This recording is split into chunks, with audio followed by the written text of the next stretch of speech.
Hi, welcome to Racehouse with me, Joe Lee. And me, Darren Reeves. Now, it's an incredible race, but obviously, we jet set and we get around the place. I'm over here in the Middle East, and Darren, you were a mystery location. Where are you today? Where have you been watching the race? Well, I'm in Rouen today, Joe, whilst on tour in France, staying in a beautiful chateau. So I've just watched the race from my hotel room on my laptop, and I kept waking up thinking, "Oh, I'm going to miss the race. I'm going to miss the race." And I was waking up at 2 o'clock, 3 o'clock, four, and eventually 5 a.m. start here in France for me. So, but I've got to say, it's been amazing. It's been incredible. And I mean, this is something that we joke about and we yearn for, to basically see Max out of a race. And it's just unbelievable. I can't remember which lap it was. It was pretty early on. For those who saw the race or didn't see, Max had a brake failure. There was a fire in his drum, which actually blew out on his entry to the pit lane, but it meant that he had to really slow down because he was smoking and on fire on that last lap before he could get to the pit lane entrance. And that was it. They could not fix that. He had to retire the car, and it meant an open field for a really competitive race, which is what we've been yearning for so long, Darren. Joe, it's been a great weekend, really. We've been waiting 2 years for Max Verstappen to have a retirement, and the Red Bull is so reliable in Verstappen's hands. Perez, until today, has had a faultless season as well, finishing second behind Verstappen. But with Perez's three-place grid penalty, he could not compete with the Ferraris and the McLarens. And to be honest with you, once he got past Alonso, he didn't seem to. I thought he was going to catch up the back of the McLarens. Perez is just disappointment again, isn't it, for him? But so Red Bull, really difficult day. But Carlos Sainz, what a story, to have an appendix operation 2 weeks ago, missed the race. What a story Ollie Behrman had. And now in that same car for Carlos Sainz to go and win past Max Verstappen on lap two. And he thinks he could have won it even if Verstappen didn't go out. Now, we'll never know. We'll never know. But to have that belief and to have that, it just gives us all a bit of excitement now moving on to Japan and the rest of the season. Max Verstappen and Red Bull can be beaten. They can be beaten, and it's moments like this where I don't know. Is it overconfidence? Is it over arrogance by the team? I don't know. I think they push pretty hard, and they're very they work super hard, and that's why they've got to this level. But this kind of thing, you saw Max's reaction. He was effing and blinding in the garage. He really relies on his team to deliver him the best car so he can go and do his job, and he's phenomenal at his job. But when you saw Sainz just cruise past, that is not something we've seen for a long time. We know that the Red Bulls are much faster than the Mercedes. We won't go on quickly, but I mean, the Mercedes today terrible, but for kind of different reasons. Yeah, I just it was so cool, and especially as you said, Sainz had that operation, and he's straight back in the car and he wins the Grand Prix. I mean, this is him saying for next season, "Hey, I am the best. I'm good enough. Who wants me, Toto?" He's currently showing Charles Leclerc and Ferrari that he is as good as their golden boy. And to bring Hamilton into the team next season, which is obviously a massive thing for Formula One, but for Carlos Sainz, he's now got nothing to lose. The reins are off. He's not playing the team game. He literally is saying, guys, this is how good I am. I've got to say, he was the only driver to beat Red Bull last year. He's the only driver to beat Red Bull this year. I can't believe that Mercedes or Aston Martin or even Red Bull he's got to be talking to all of them. You could see his manager after the race in the pen, for the, he's on his phone. He's not looking at the podium. He's on his phone. He's doing stuff. He's doing deals. This is what I love about Formula One. Carlos Sainz is hot property right now, and he needs to get a drive. What a joy to see it, and this is why we love Formula One, Joe, is because we wait for these moments. We're there waiting for the first corner. Is there going to be an incident? And at Albert Park, the first corner is absolute chaos many years, and so's turn 3. Joe, I was there in 2002 when Rubens Barrichello went over the top of Ralf Schumacher. I was on turn 1 and watched one car on top of the other right in front of me. I was there the season Jacques Villeneuve flipped on turn 3, and I walked down, and the tyre went through the barrier and sadly, fatally killed a marshal, but you're there watching history unfold in our sport. Now, obviously, we're 20 years on now, but to see that crash at turn 6 that we've just witnessed with George Russell, that was scary to see, that car in the middle of the track, up on its side with a driver on it, with cars coming towards it. I'm surprised they didn't red flag it and just make the cars stop, if I'm honest with you. But they wanted to finish the race. They wanted to see Sainz cross the line. Difficult decision, but at least drivers could come around the corner and see him there, I suppose. It wasn't a blind corner. But it was a scary crash, and we've seen some scary, scary crashes in Albert Park. It's the fastest track, Joe. Now this year, Verstappen's pole was faster. I think average speed of 250 kilometers an hour, which is faster than Spa in Belgium. That's what they've done to this track. Is it too fast for a street track? I don't know. Well, yeah, they said that Saudi is the fastest street circuit, and it certainly looks it when you're on board on the cameras. I mean, it looks so fast. I mean, it looks crazy. I mean, this long sweeping bend you have here in Australia, where there was a lot of overtaking going on. That's where Sainz overtook Verstappen. You had lots of play between the McLarens and Alonso and Russell. Oh, it was so good to watch. I mean, that long curve is so amazing. Yeah, look, it was so exciting, and you're right. These kind of events and things that happen, which just really shake things up. I mean, the big story of the weekend for me was Williams.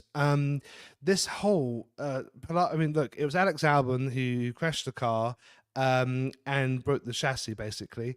And then they said, well, you haven't got a car to race because we haven't got another chassis. So we're going to put you in Logan's car. And Logan, you're on the bench. I mean, but can you imagine? Race drivers do not want to be on the bench. They want to be out there trying to earn points, especially Logan Sargent. He's not having a great season. He didn't have a great season last year. He needs experience. He needs more time on the track to improve and get better. But that's a real hard call for a driver to suddenly be put out. And no wonder Sainz wanted to get back so quick, because he felt that terrible feeling of being on the sidelines. And if you're on there too long, then you get forgotten.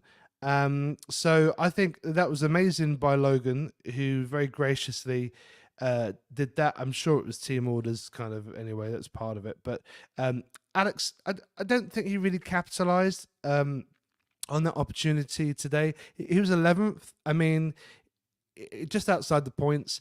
But I don't know. Not an amazing race for him. However, still well above the RB of Ricardo and the Saubers and Alpines, who are still lagging at the back. I think Ocon actually came last because of the DNFs.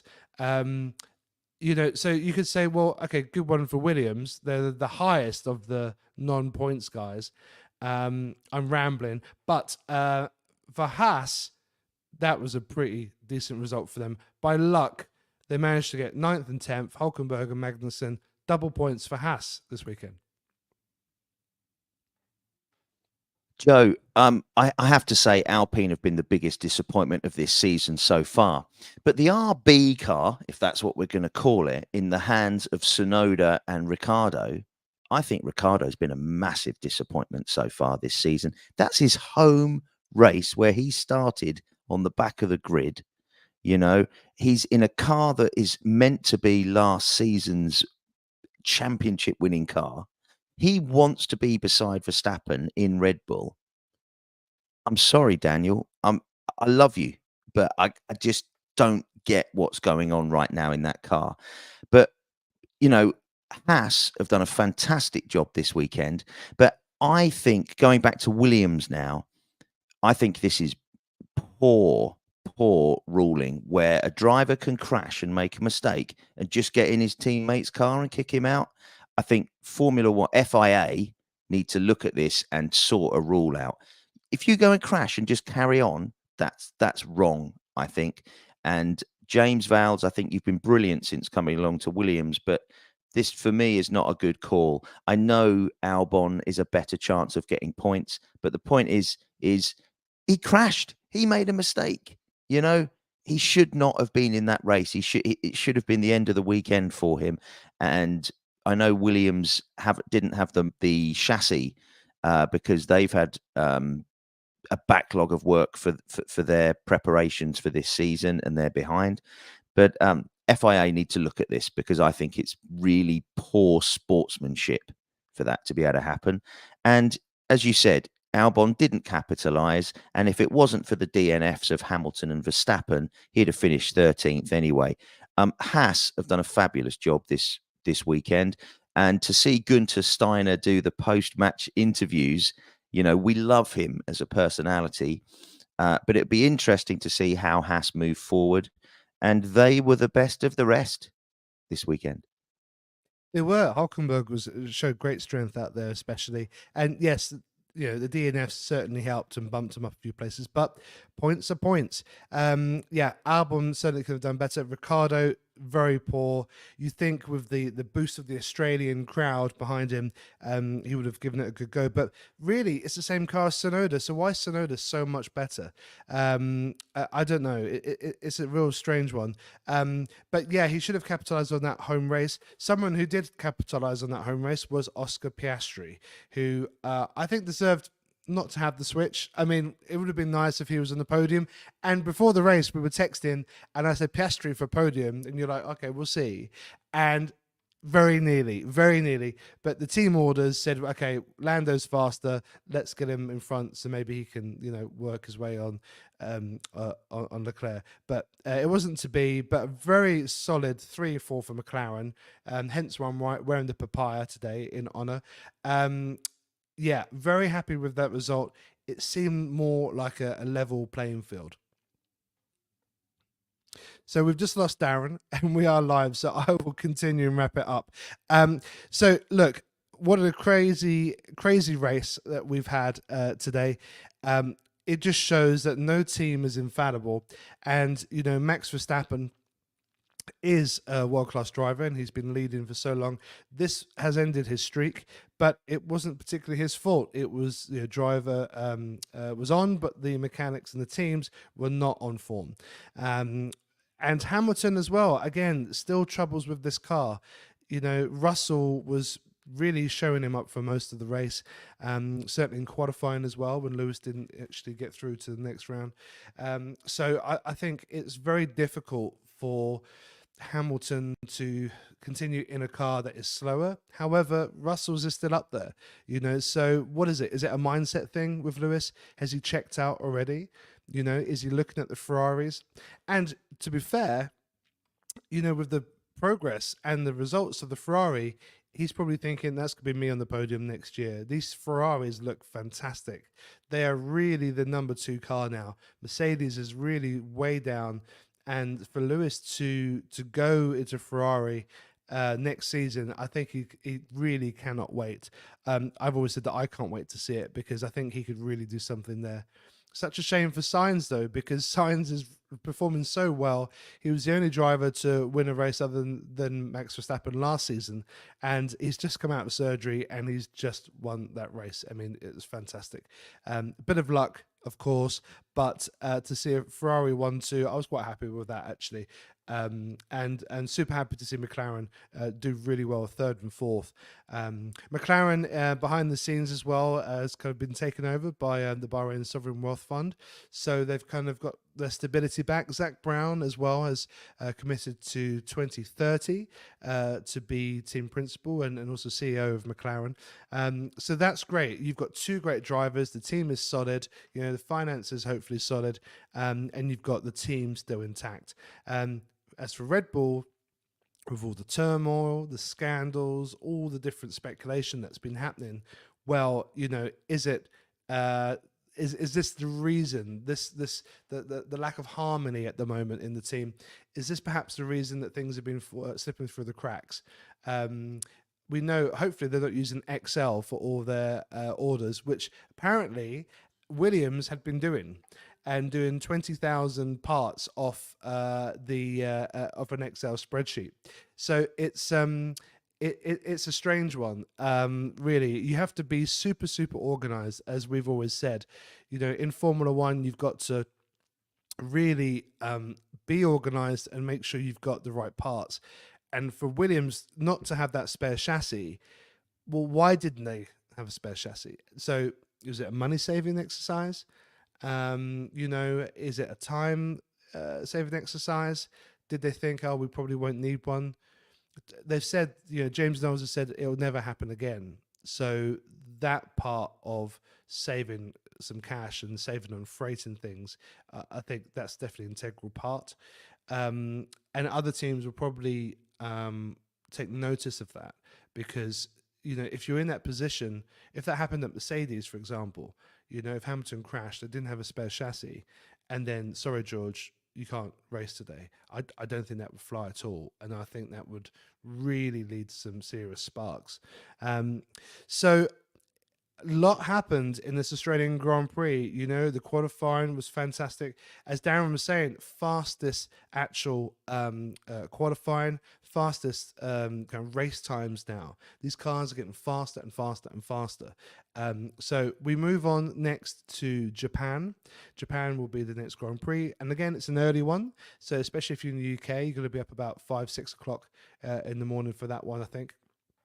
Or even earlier, actually. And over in Dubai, it's about 9 o'clock in the morning. So quite civilized. But poor Darren will have to be up again in the morning to watch that one. Get your comments in, get your predictions in as well. As I said, Darren's on tour in France, and we hope to have him back with proper Wi-Fi for the next edition of Racehouse. But from now, and on behalf of Darren Reeves, it's goodbye from me, Joe Lee. Goodbye from Darren. Take care.